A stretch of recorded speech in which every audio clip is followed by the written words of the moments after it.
Hello, everybody. Hello, Mike. I'm so happy Renan. to be today with you. 70% of all the industrial transformations fail at scale. And let's talk about the other 30, if you don't mind. We are here today to announce a partnership that has been going on for some months already with Teknor Apex. We are incredibly humbled by the partnership that you set up. You were the first believer in that model. We announced a $44 million fund closing. You are an anchor investor in that fund, but more importantly, we've been working on that partnership for almost a year now. So, Michael, thank you for flying to Paris and taking the time to have a chat. No, we're thrilled. We're thrilled right now. Thank you. So, the milestone is the first closing of OSS Ventures Renaissance Fund, $44 million, which has a target closing of $75 million. This operation has been made possible by you, also by Decathlon, by Établissement Peugeot Frères, the Peugeot Family Office, and other visionary industrial. I wanted to have a very simple question for you. Why did you choose us? You know, Renaud, we've always built Teknor Apex. We're 101 years old this year. We've always built the business on a very simple philosophy where we're looking to build long-term relationships with people that share our sort of values, commitment to manufacturing, and taking a people-first approach. So we had looked at a lot of different solutions. One of the things I was really struck by when we met was your focus on making the worker's life better and easier. We have over 3,000 employees. As a family-owned company, we're very focused on the well-being of the employee. And when you shared some of these statistics about how much software people who worked in offices had relative to the amount of software that our operators had, I really felt that you could help improve the experience of the operator and hence our company. And that is exactly what happened. I love it. So maybe you should have a chat about the big word, leverage. We are both big believers in leverage. Yeah, we don't like financial leverage, but because we're trying to build for the long term, and a manufacturing business has a lot of costs, but we really like operational leverage. And what we were able to do by working with you is increase the power that our employees had to produce products on behalf of our customers. And I think leverage is a never-ending journey. You want to give people more powerful tools so that they can create more goods and products for customers, and we've absolutely seen that with our work with you. Oh, thank you. I think there is no shortage of solutions on the market, and you get contacted by vendors all the time. Speaking about leverage, I was struck by a comment from your COO. Your COO said to me, I want my people to do more leverage, and I want them to be well paid. I want them to stay for the long term. Maybe we can have a word about the labor situation in the US, because it's crazy right now, and how does leverage come into play with that? Yeah, I mean, it's a lot of people have talked about skilled labor, but when you actually have to make the thing, it's surprising how hard these jobs are. And a lot of software is also hard to use. So if you're responsible for running a machine, you're responsible for safety, all of the things that go with the job of making things, and then you don't have the right tools that are easy to use or give you the right information at the right time or set the targets appropriately, it's very hard to perform. So one of the things that we've really learned from you is when you set clear performance metrics and you give people tools that are easy to use, their jobs get better. It's easier to recruit people want to work in environments where they have a lot of tools to be effective and to win. And through our relationship, we've really helped clarify what does it mean to win from a shift by shift, operator by operator perspective. And we've really tried through our collaboration to give them the best tools that we can find. A lot of them are in your portfolio to really let the operator win the day or win the shift. And that mindset has been absolutely transformational for our team. That's awesome to hear. So just to give us a sense of the scale of the operations, because you're a leader in your vertical. So can you tell us a bit about the fact and the scale at which you operate and how those digital and software and AI comes into reaching that scale fast enough to keep up with the business needs? Yeah, we're a very large, primarily North American plastic compounder. We have 16 plants in the US, 2 in Asia, 2 in Europe. And our business has, as a custom compounder, meaning that we formulate products specifically for the needs of our customers, our business is always increasing in complexity. So one of the struggles we've had to grow is that with additional growth comes additional complexity. So we've really needed to find the right partner who could help us manage complexity without adding an excessive amount of additional cost or labor. And that's really what we've seen in our transformation, is that when you put the right tools in, the software can manage a lot of the complexity, and it makes the job better for the people running the plant. I have another question for you, and maybe even a big word: incentives. There is no shortage of consultants. There is no shortage of people claiming they will do gains for your organization. I think we have a very special kind of partnership where basically our interests are very aligned. So how did that play in your decision making? How would you describe the set of incentives of our joint partnership? I think the way that we set up the relationship, it was really through your genius, is that we aligned incentives. No one is looking for a consultant. We did not want to hire a consultant, and you were very clear to tell me that you are not a consultant. Thank God. But we are really going to be partners or collaborators in driving efficiency and in leverage throughout the operations. The way we structured our relationship is really focused on the long term. And I think that's what has really made the day-to-day work so effective, is that when you align incentives over a 5, 10, 15-year time horizon, you don't have to worry about doing what's right for the project. You can do what's right for the company, or what's right for everyone. So the long-term time horizon has really helped and focus the work of the whole team, because they're not necessarily trying to get a win for OSS, but not a win for the plant or a win for the plant. Everyone wins over the long term by making the operation more efficient, making it safer, making it a better place to work for the employees. And you guys have been an absolute catalyst for our growth in that area. Thank you, and it was a blast working with your team, and we fully intend working with your teams for at least a couple of years more. So for the viewers, the incentive system is that Teknor Apex has a leading position in our Renaissance funds, which reinvest in the startups when they reach a certain size. And so when the startups go to your factories, they're highly incentivized to make the thing work, and for the people to love it and adopt it, because that way they reach a certain size, and then they get an additional investment. And so you get a piece of the startup underlying that you participated in the growth. So it's kind of a self-fulfilling prophecies. If you ask me, the best prophecies. The idea sounded great on paper when we talked about it. What I've been amazed about is it's happened. It happened. The companies that we've worked with have grown exponentially throughout what we would consider a very short period of time. Yes. So it's long in startup. We're talking 9 months. It's the yin and the yang. Right? I maybe have another line of questioning, which is, we even went as far as co-creating 2 companies together. I think we cannot really share the details because some of this very exciting stuff is still stealth. But what was the experience for you of partnering to actually actively launch a software AI company leveraging some of your existing assets? It's funny, when we're doing the work, we don't see the problems we have as gifts, right? To us, they're problems, we're trying to solve them. And what we really learned working with you is that a problem can turn into something far more valuable than the solution to the problem. It can create a company that can scale that solution across the market.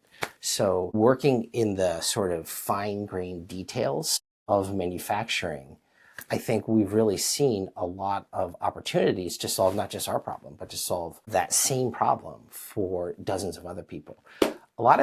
I've heard a lot of people talk about doing it. What I've been just amazed by is your team's ability to execute on the idea, to take the idea and turn it into a real organization with real products that generates real revenue and real solutions and creates the change for the client, or in this case, the operator on the floor. I think there's a lot of skills involved by all the startup teams and everything. And it all also comes down to incentives. meaning we don't win. If you don't win, you don't solve your issue. And so everyone is like extremely aligned. We are building at the very heart of manufacturing. I love Boston so much that we set up our US office. You describe your position as a Boston-based manufacturer in all that US craziness in San Francisco, in New York and everything. And why did you go to the French guy? It's funny, as you know, we're from the town where Pawtucket, Rhode Island, where the Industrial Revolution started in the United States. I remember we had a great tour of the historic Slater Mill in Pawtucket. We've really used that as a rallying cry to create, if you will, the next Industrial Revolution. We are trying to find the best people to work with, wherever they're from, whatever they look like, whatever their background is. So we had no idea to search for a partner in Paris or in San Francisco. We were just looking for the optimal solution to give to our people so that they could serve our customers. And that just happened to come from Paris. So it's been very surprising and also very amazing to see a collaboration across an ocean work so seamlessly. Yeah. Visio is a wonderful thing. I want to say it here. You were the first believer. You gave us a license to operate. I think we found the alignment of incentives, and along the way we found an alignment of values that was way deeper than that.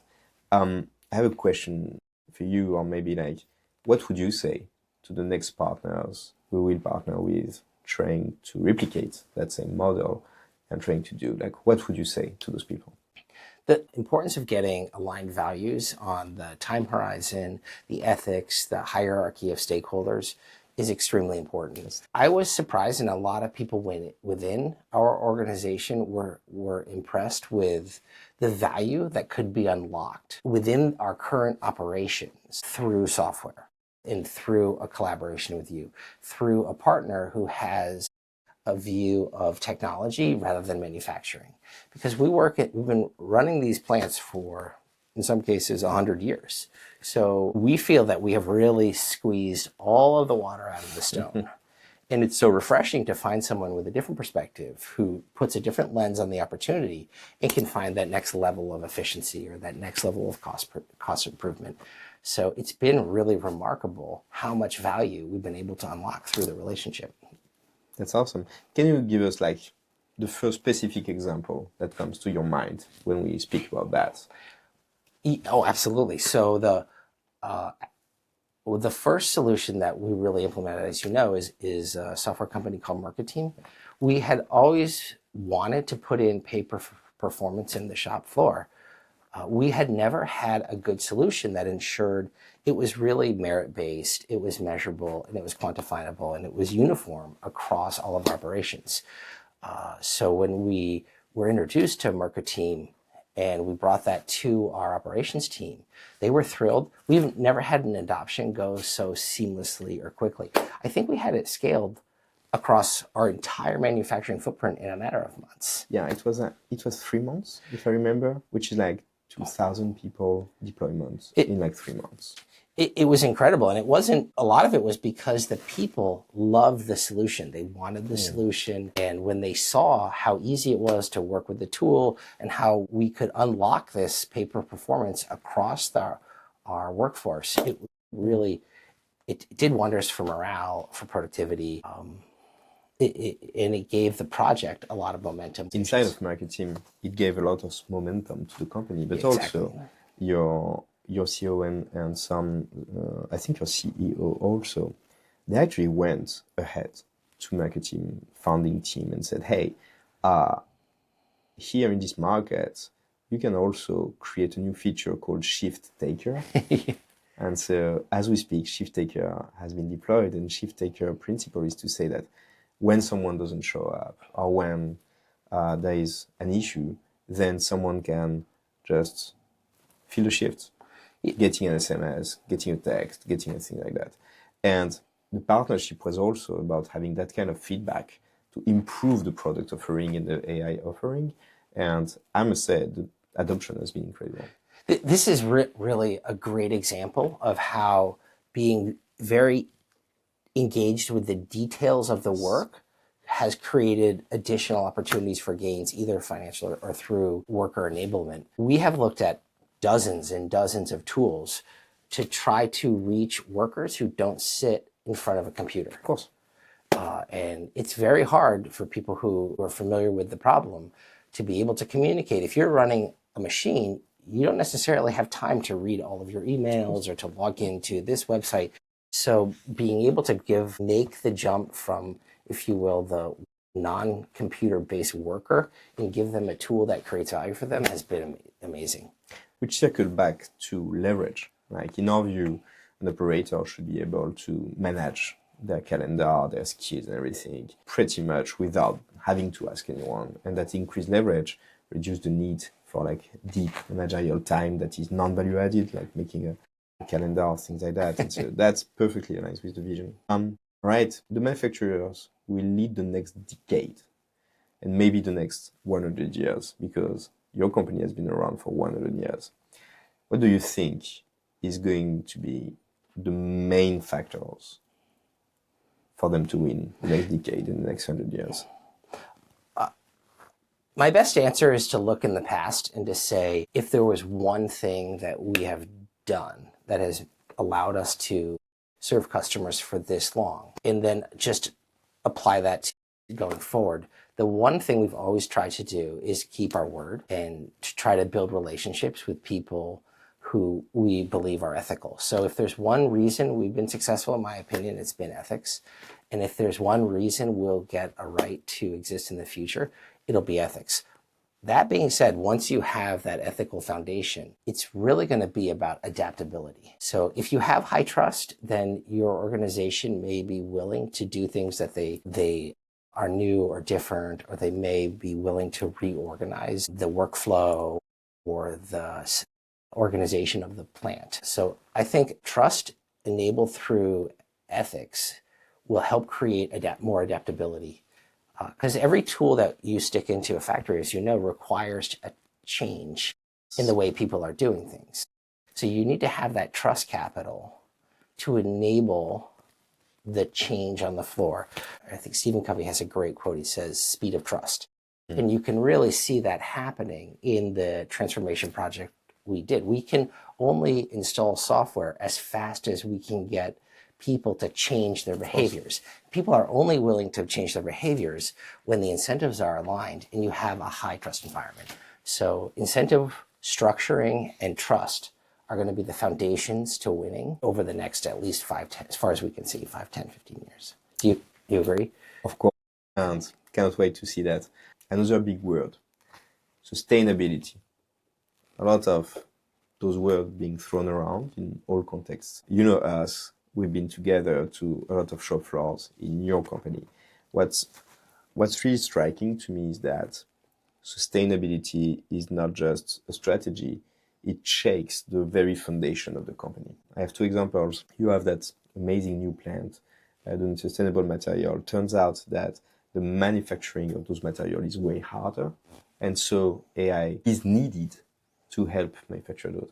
Another is the relationship with your clients and your direct clients with the sustainability embedded in, and you need to have a deeper relationship with those clients to be able to really push the sustainability agenda. It's been very inspiring for us as tech builders to see that you're pushing for that. Can you give us an insider look at how profound that shift is and how tech can help in that? It's a great question. Sustainability means change. So whether you want to make your operation more efficient, that's maybe the first wave of sustainability. It's just optimizing your energy usage, the production schedule, the overall efficiency of the plant. That is one level of change. If you want to move into changing the product, then you're talking about an entirely larger level of change, not just for you, but for your suppliers and for your customers and the design of your part and the processing of your part. So if I think, what does our relationship with OSS empower us to do? One of the things is through software, we can better manage change up and down the supply chain. We can take all the complexity that goes into building a durable, safe, responsible product, and we can manage that complexity through AI so that we can convert our materials from from traditional materials into bioplastics. We're particularly focused right now on PHA. Every time you make a change into a more sustainable option, you have to have that interconnectedness across your plants and across your supply chain to manage the change. So the more we embed AI and software into our operations, the lower that barrier to change becomes to convert to more sustainable materials and products. So I see a convergence of sustainability and digital. Digital makes change management easier so that companies can become more sustainable, both in the way that they operate their facilities and the materials that they use to create their products. Incredible. So thank you. Thank you. People think it's different. They're like, oh, well, is it software or sustainability? Nice. How are they connected? Nice. It actually drives to the same point. A software-empowered factory is a resilient factory. It is a dynamic factory. It is a factory that can reorganize its production system efficiently, quickly, and safely. The only way you can accelerate that dynamic capability within a factory is by embedding software deeply into the operations. So in many ways, there is a convergence between the digital transformations of factories and the sustainability of both the factory and the products that they make. We were talking about complexity. To me, software and AI should make it so that complexity is zero cost, because the alternative is that complexity has a cost on the product. And if sustainability has a cost on the product, then... Yes, our partnership has really taught us that software can drive the marginal cost of complexity down. The lower the cost of change, the faster and more adaptable your organization comes to creating and providing sustainable products. We've been following the impact of Scope 3 emissions. And when I hear Scope 3 emissions, I know that that requires a change in what is embedded in the product. And one of the visions and the hopes that we really have for our relationship is that we can help our customers and our plants become more sustainable because we are managing the complexity of change far more efficiently through the use of software. That's for sure. Michael, it's been a blast. Thank you so much. The whole team at OSS is humbled to work with such an inspiring organization and with you as a leader. So thank you. Let's get back to work. Let's get back to work. Let's get back to work. Thank you, Renan. Thank you.